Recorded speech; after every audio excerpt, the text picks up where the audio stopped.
가룟옷 아닌 유다가 이르되 주여 어찌하여 자기를 우리에게는 나타내시고 세상에는 아니하려 하시나이까. 예수께서 대답하여 이르시되 사람이 나를 사랑하면 내 말을 지키리니 내 아버지께서 그를 사랑하실 것이요 우리가 그에게 가서 거처를 그와 함께 하리라. 나를 사랑하지 아니하는 자는 내 말을 지키지 아니하나니 너희가 듣는 말은 내 말이 아니요 나를 보내신 아버지의 말씀이니라. 내가 아직 너희와 함께 있어서 이 말을 너희에게 하였거니와 보혜사 곧 아버지께서 내 이름으로 보내실 성령 그가 너희에게 모든 것을 가르치고 내가 너희에게 말한 모든 것을 생각나게 하리라. 평안을 너희에게 끼치노니 곧 나의 평안을 너희에게 주노라. 내가 너희에게 주는 것은 세상이 주는 것과 같지 아니하니라. 너희는 마음에 근심하지도 말고 두려워하지도 말라. 내가 갔다가 너희에게로 온다 하는 말을 너희가 들었나니 나를 사랑하였더라면 내가 아버지께로 감을 기뻐하였으리라. 아버지는 나보다 크심이라. 이제 일이 일어나기 전에 너희에게 말한 것은 일이 일어날 때에 너희로 믿게 하려 함이라. 이후에는 내가 너희와 말을 많이 하지 아니하리니 이 세상에 임금이 오겠음이라. 그러나 그는 내게 관계할 것이 없으니 오직 내가 아버지를 사랑하는 것과 아버지께서 명하신 대로 행하는 것을 세상이 알게 하려 함이로라. 일어나라 여기를 떠나자 하시니라.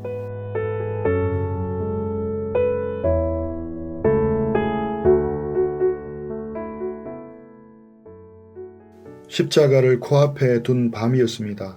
제자들은 두려움에 떨었습니다. 주님은 그들의 아픔을 아셨습니다. 그 불안한 눈빛을 따뜻하게 어루만지셨습니다. 본문 22절을 보십시오. 한 제자가 입을 엽니다. 가룟 유다가 아닌 다른 유다입니다. 다데오라고 불린 제자입니다. 그는 마음이 답답했습니다. 주여 어찌하여 자기를 우리에게는 나타내시고 세상에는 아니하려 하시나이까. 유다의 질문을 깊이 이해해야 합니다. 당시 유대인들은 강력한 정치적 메시아를 기다렸습니다. 로마 제국을 단번에 무너뜨리기를 원했습니다. 온 세상이 메시아의 위엄과 영광을 보기를 원했습니다. 유다도 마찬가지였습니다. 주님이 세상에 자신을 화려하게 드러내시기를 바랐습니다. 왜 초라한 다락방에서 우리에게만 말씀하십니까? 왜 세상으로부터 숨으려 하십니까? 그는 몹시 섭섭했을 것입니다. 우리도 종종 유다처럼 질문합니다. 주님, 왜 세상을 단번에 심판하지 않으십니까? 왜 악인들은 저렇게 잘 먹고 잘 삽니까?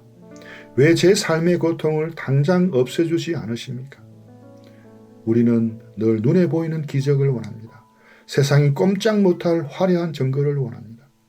그러나 23절을 보십시오. 주님의 대답은 우리의 얄팍한 예상을 완전히 빗나갑니다. 주님은 세상의 권력과 인기에 아무런 관심이 없으십니다.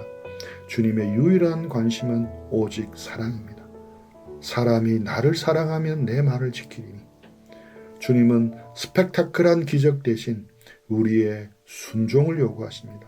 주님은 결코 자신을 세상의 구경거리로 만들지 않으십니다. 오직 주님을 인격적으로 사랑하는 자에게만 자신을 엄밀히 계시하십니다. 참된 신앙은 구경꾼의 자리에 머물지 않습니다.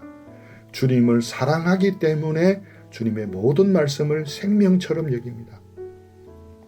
그리고 역사상 위대한 약속이 선포됩니다.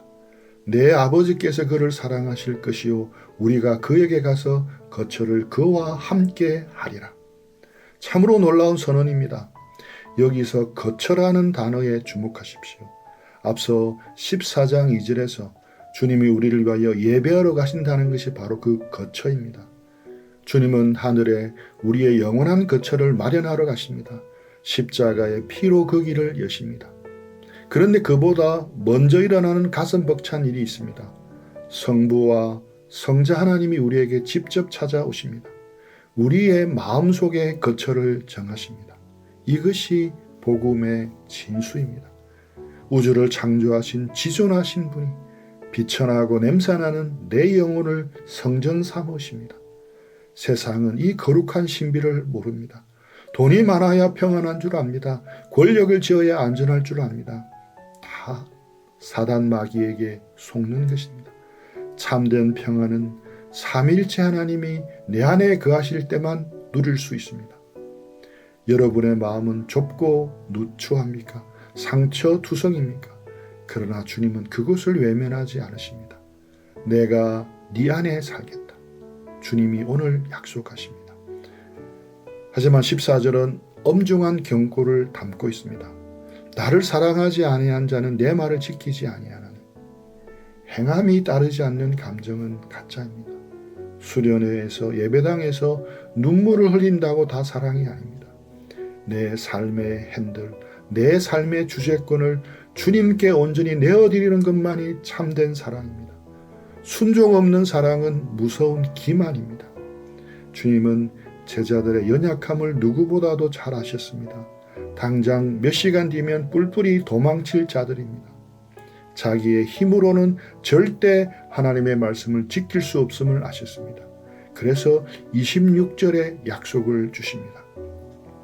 보혜사 곧 아버지께서 내 이름으로 보내실 성령, 그가 너희에게 모든 것을 가르치고 내가 너희에게 말한 모든 것을 생각나게 하시리라. 보혜사는 파라클레토스로서 우리를 돕기 위해 곁에 오시는 분입니다. 특히 성령님의 주된 사역은 조명하심입니다. 제자들은 주님의 십자가를 당장 이해하지 못했습니다. 철저히 무지했습니다. 그러나 오순절 이후 성령이 오셨습니다. 그때 비로소 모든 말씀이 퍼즐처럼 완벽하게 맞춰졌습니다. 우리는 미련합니다. 성경을 읽어도 깨닫지 못할 때가 너무 많습니다. 그러나 절망하지 마십시오. 우리 안에는 최고의 스승이신 성령님이 내주하십니다. 진리의 영이십니다. 날마다 그 성령님을 간절히 의지하십시오. 그분이 우리의 어두운 영적인 눈을 밝히실 것입니다. 우리는 절대 고아가 아닙니다. 결코 혼자가 아닙니다. 창조주 하나님이 지금 우리 안에 사십니다. 이제 주님은 떠나시기 전 제자들의 떨리는 손에 가장 값진 선물을 쥐어주십니다. 바로 평안입니다.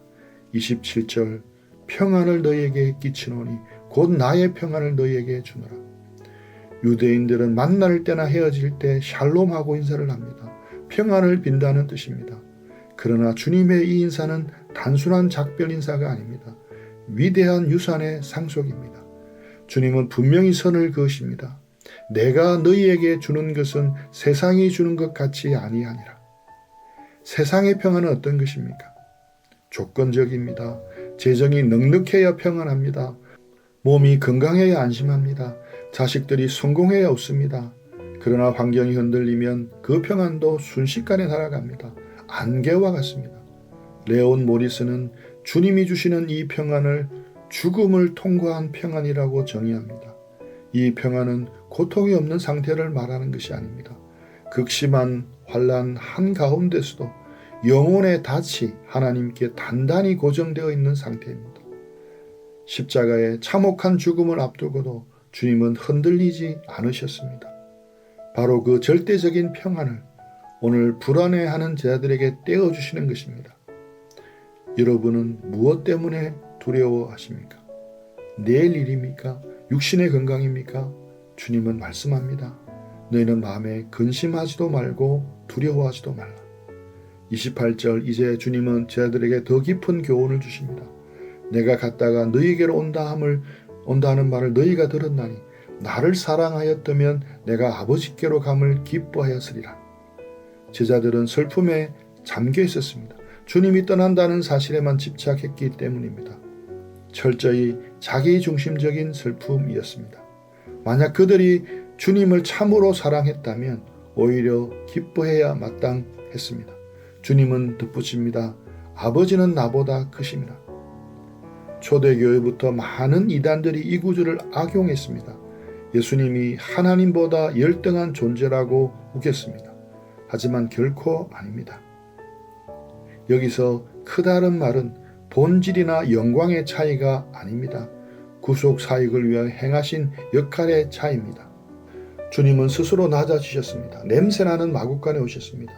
피곤과 굶주림을 겪으셨습니다.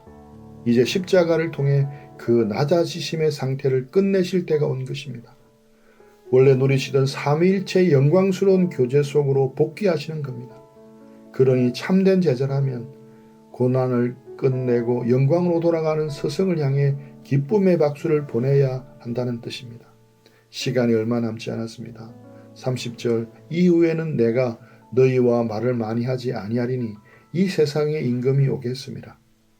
긴장감이 돕니다. 십자가의 시간이 턱밑까지 다가왔습니다. 세상의 임금 즉 사탄이 가룟 유다와 로마 군병들의 발소리를 타고 오고 있습니다. 그러나 주님은 선언합니다. 그러나 그는 내게 관계할 것이 없으니. 사탄은 예수님을 무너뜨릴 아무런 약점을 찾지 못했습니다. 주님은 머리부터 발끝까지 죄가 없으셨습니다. 사탄은 주님을 사망으로 끌고 갈 합법적인 권리가 전혀 없었습니다. 그렇다면 왜 십자가를 지십니까? 왜 죽음의 권세 앞에 스스로 내어주십니까? 31절에 그 답이 있습니다. 오직 내가 아버지를 사랑하는 것과 아버지께서 명하신 대로 행하는 것을 세상이 알게 하려 함이로라. 오직 사랑입니다. 성부 하나님을 향한 온전한 사랑입니다. 그리고 자기 백성을 살리려는 철저한 순종입니다. 그리고 주님은 자리에서 벌떡 일어나십니다. 일어나라 여기를 떠나자. 도망치자는 뜻이 아닙니다. 겟세마네 동산을 향해 골고다 언덕을 향해 당당하게 진군하자는 선포입니다. 주님의 단호한 의지가 드러납니다. 우리를 구원하시기 위해 죽음을 향해 스스로 걸어 들어가시는 위대한 왕의 발걸음입니다. 사랑하는 형제자매 여러분, 우리 안에는 아무런 선한 것이 없습니다. 오직 우리 안에 거하시는 주님의 은혜로 여기까지 왔습니다. 세상은 우리를 끊임없이 흔듭니다. 사탄은 우리의 연약함을 집요하게 정죄합니다. 하지만 두려워하지 마십시오. 우리를 위해 죽음을 향해 걸어가시는 주님이 계십니다. 그분이 자신의 샬롬을 우리의 마음속에 쏟아부어 주셨습니다. 세상이 이해할 수도 없고 빼앗을 수도 없는 절대적인 평안입니다. 이 아침에 혹 여러분을 짓누르는 근심이나 불안이 있다면 주님 앞에 나아가십시오. 주님의 십자가의 밑에 하나씩 내려놓으십시오. 그리고 주님이 주시는 평안을 누리시기를 바랍니다. 주님은 말씀하십니다. 일어나라 여기를 떠나자. 이 아침 주님이 주시는 평안으로 무장하고 당당하게 삶의 자리로 나아가십시오. 삼위일체 하나님이 여러분과 영원히 동행하십니다. 오늘 들은 말씀 생각하면서 묵상하며 기도하는 시간들 가지겠습니다.